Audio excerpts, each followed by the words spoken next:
Halo Lur, Assalamualaikum, selamat datang, dan salam kenal dari kami berdua petani serabutan. Ikuti kegiatan kami ya Lur.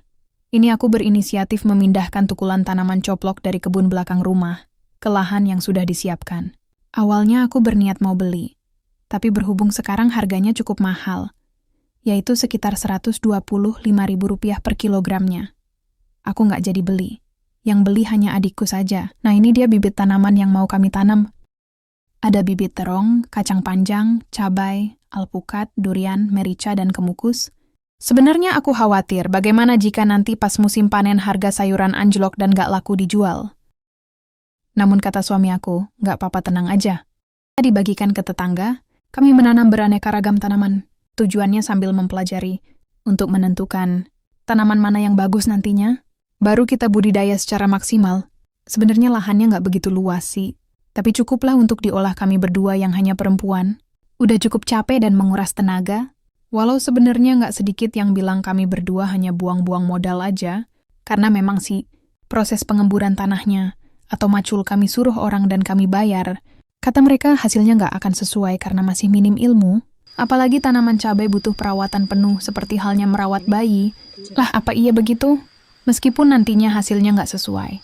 Pengeluaran modal nggak apa-apa toh, kami berdua nggak bergantung sepenuhnya pada suami kok. Kami juga ikut membantu cari uang jajan sendiri. Walaupun memang jumlahnya kecil, kami berdua juga nggak ngapa-ngapain di rumah, hitung-hitung buat olahraga. Dan nggak cuma duduk sambil ngehibahin tetangga aja. Nggak terasa kami sudah sampai aja di kebun. Mungkin karena kami jalannya sambil ngedongeng, alias ngobrol tahu-tahu.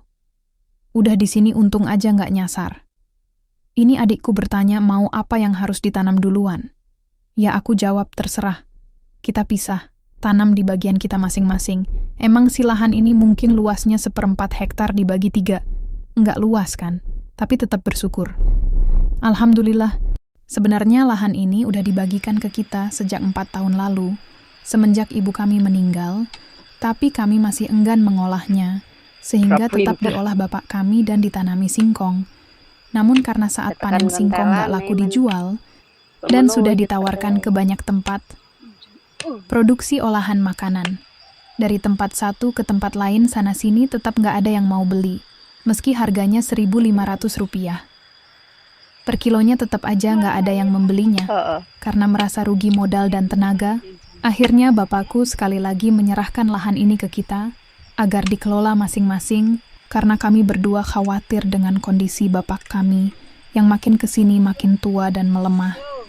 Kalau kami tidak juga mengambil langkah, takutnya beliau turun lagi ke ladang karena merasa eman-eman melihat lahan ini gombol penuh gulma liar. Karena sering mengeluh sakit punggung dan memang memiliki sakit saraf kejepit, jadi kami nggak tega melihatnya. Oh iya, sebenarnya ini awalnya adalah lahan padi atau sawah. Tapi berhubung jika ditanami padi udah nggak produktif lagi, sebab lahan tetangga sampingnya udah dijadiin kebun karet, sehingga sawah kami kena imbasnya.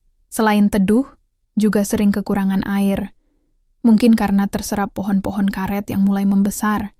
Ini adikku sedang membuat lubang tanam untuk menanam coplok. Dan ini posisi di bawah pohon durian. Pohon durian ini sudah berusia sekitar tahunan tapi belum berbuah. Dulunya sebenarnya, abang aku pernah membeli bibit durian dan alpukat seharga Rp1.500.000. Namun sebagian besar pohonnya mati karena tidak mampu bertahan di musim kemarau dan hanya tersisa beberapa pohon saja. Alhamdulillah hanya alpukatnya yang udah sering berbuah dan jenis alpukat aligator. Nah karena sudah selesai dan ini adikku mengeluh kecapean, mungkin karena belum terbiasa dengan kegiatan ini, dia bilang ternyata bertani itu capek ya. Dan disinilah letak nikmatnya sebagai petani, setelah berjibaku dengan tanah, keringat, dan panas matahari. Akhirnya tibalah momen paling ditunggu. Saat dimana tangan berhenti bekerja, tapi hati justru terisi. Makan sederhana di tengah kebun. Di antara suara daun yang disentuh angin, aroma tanah basah, dan bau rumput yang baru saja dipotong, ada rasa damai yang tak bisa dibeli. Inilah meja makan alami kita, di bawah langit luas tanpa atap, ditemani burung-burung yang singgah di ranting.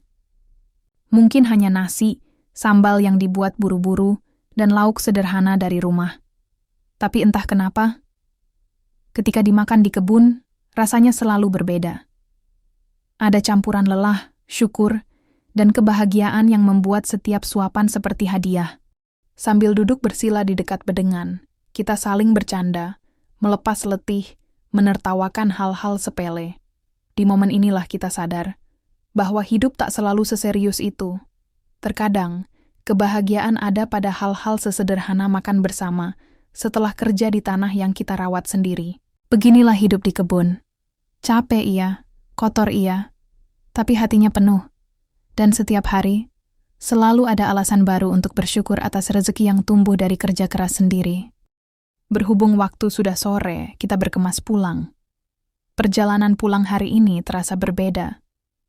Setelah lelah bekerja di kebun, langkah kaki menyusuri jalur kecil dan saluran air.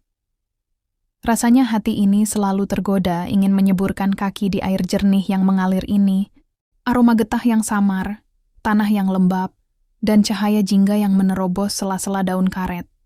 Semuanya membuat hati terasa tenang. Dan begitulah, hutan karet selalu menjadi jalan pulang yang menenangkan. Tempat di mana kita bisa meninggalkan penat sebelum kembali ke rumah dengan hati yang lebih ringan.